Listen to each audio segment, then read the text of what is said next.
বন্ধুরা, আজকে জিরে জল আনা একটি রেসিপি করে দেখাবো। সেটা হলো লাউ দিয়ে কুল দিয়ে টক। এটা খেতে বেশ ভালো লাগে, খুবই ভালো লাগে। গরমের দিন এসে গেছে, এখন একটু টক খেতে ভালো লাগে।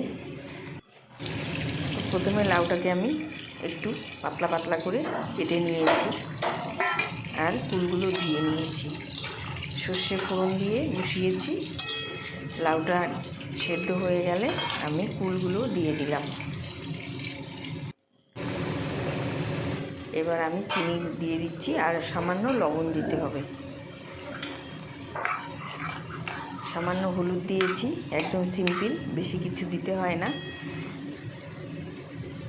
তো প্রায় হয়ে গেছে, আর একটু ফুটিয়ে নামিয়ে নেব। তোমরা কে কে কুলের টক খেতে পছন্দ করো অবশ্যই কমেন্টে জানাবে। দেখো হয়ে গেছে, নামিয়ে নিয়েছি। ভিডিওটা ভালো লাগলে অবশ্যই লাইক কমেন্ট করো বন্ধুরা। সবাই খুব ভালো থেকো।